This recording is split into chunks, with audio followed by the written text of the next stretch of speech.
అంబటి రాంబాబు విషయంలో వైసీపీ నాయకులే అంబటి రాంబాబుని విమర్శిస్తున్నారండి.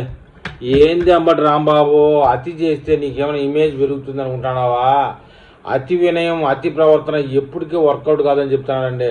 అయినా కూడా ఎండంలే ఆ మగోడు. ఈ విషయాన్ని రాజకీయంలో ఉన్నవారు ఎంత త్వరగా గుర్తిస్తే అంత మంచిది. కానీ ఈ విషయంలో వైసీపీ నాయకులు కొందరు గుర్తించలేకపోతున్నారు. ఇంకా అది చేస్తూనే ఉంటారు. ఫలితంగా ఉన్న పేరు పోవడంతో పాటు అందరూ అసహించుకునే పరిస్థితి ఏర్పడుతుంది. ఈ జాబితాలో మొట్టమొదటిగా ఉండే మంత్రి వైఎస్ఆర్సీపీ మాజీ మంత్రి మన అంబటి రాంబాబే. చూశారు కదా, మన ముద్రగడ ఆయన యొక్క కాలం చేసినప్పుడు, ఆయన ఖననం చేసినప్పుడు అతి ఆయన కూతురికి ఆయనకి మధ్య ఈయనే లావాదేవీ చేస్తాడు, పోలీసులకి ఆయనకి మధ్య ఈయనే మీడియేటర్గా ఉంటాడు. అన్ని అతి ప్రవర్తనలు. ఆయన చేస్తున్న అతి ప్రవర్తన కారణంగా పార్టీకి చెడ్డ పేరు వస్తుందని అందరూ తిడుతున్నారండి ఆయన్ని. దీంతో ప్రజల వద్దకు వెళ్లేందుకు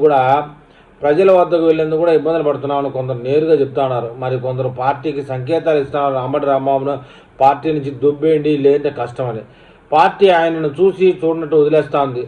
లేకపోతే ఏమైనా పర్వాలేదులే అనుకుంటాడో తెలియదు, కానీ అంబటి దూకుడు మాత్రం ఏమాత్రం తగ్గడంలే.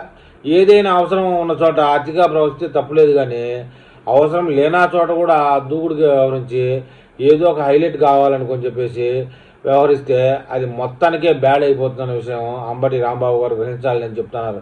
తాజాగా ముద్రగడ పద్మనాభ అంత్యక్రియ సందర్భంలో ప్రభుత్వం ఆయన పార్థివ దేహానికి గౌరవ వందన సమర్పించాలని పోలీసులను ఆదేశిస్తే, దీంతో వారు రంగంలోకి దిగి గౌరవ వందన సమర్పించేదానికి సిద్ధమైనప్పుడు వాళ్ళ మీద పడి సింహం మాదిరి దుబ్బుతాడండి. ఎలుగుబంటి మాదిరి గెంతులేస్తాడు, దుబ్బుతాడు. ఇంకా వాళ్ళ కుటుంబ సభ్యుల్లో వాళ్ళ కుమారులు ఉన్నారు, ఇంకా వాళ్ళ రక్త సంబంధికులు ఎవరన్నా వచ్చి వద్దని అభిషేకం పెడితే దాన్ని ఏమన్నా వినడానికి చూడడానికి బాగుంటుంది. ఈయన ఎవడండి బాబు, మధ్యలో ఆయన అంత్యక్రియలన్నీ ఈయన డ్యాన్స్ చేశాడండి. ఈయన డ్యాన్సు అర్థమే కావడంలే. మొత్తానికి అంబటి దురుసుగా ప్రవర్తించడం జరిగింది. దీనిపై కిర్లంపూడి పోలీసులు కేసు పెట్టడం కూడా జరిగింది. ఈ విషయం పక్కన పెడితే అంబటి ఇలాంటి సునిశ్చిత సమయంలో కూడా పోలీసులు నెట్టడం, దొబ్బడం, వారితో వాగ్విధానికి దిగడం కాపు నాయకుల సంఘాల్లో కూడా తీవ్ర చర్చకు దారిసింది. ఎవరైనా ఒకరు పోలీసు వాళ్ళు మనుషులే కదా, ఒకవేళ కోపంగా ఎదురు తిరిగి చెప్పబట్టి ఒక్క దెంగితే పరిస్థితి ఏంటంటే అంబటిది తలకాయ ఆడబెట్టుకుంటాడు. బతికినా చచ్చినా ఒకటే ఆ తర్వాత. కానీ పోలీసులు వారి ఉద్యోగ భద్రత కోసం, వాళ్ళ జీవనోపాధి కోసం అంత పని చేయలేకున్నారు. కానీ కాపు నాయకుల సభల్లో కూడా తీవ్రమైన చర్చకు దారితీసింది ఈ విషయం. ఉత్సాహం ఎందుకని కొందరు ప్రశ్నిస్తున్నారు. పై చేయి సాధించాలి, అందరిలో నేనే కనబడాలి, ఎవరు కనబడకూడదు. ముద్రగడ ఎలాగో చనిపోయాడో, కాపు టైగర్ నేనే, కాపు బొంగు నేనే, కాపు కింగ్ నేనే అనే విధంగా ఆయన మనస్తత్వం బయటపెడతానండి. మొత్తంగా పరిణామాలు అంబటికి ఎలా ఉన్నప్పటికీ వైఎస్ఆర్సీపీకి మాత్రం రాజకీయంగా ఇబ్బందిగానే మారుతూ ఉన్నాయి.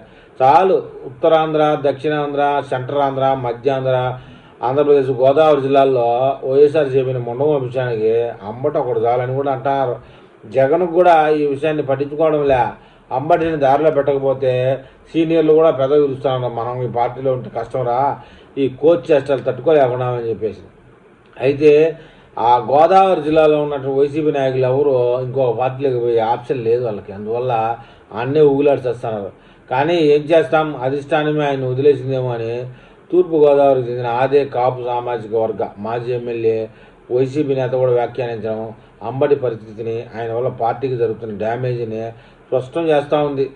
మరి ఈ విషయంలో వైఎస్ఆర్సీపీ నాయకులు ఏమైనా కామెంట్ చేస్తారో చూద్దాం.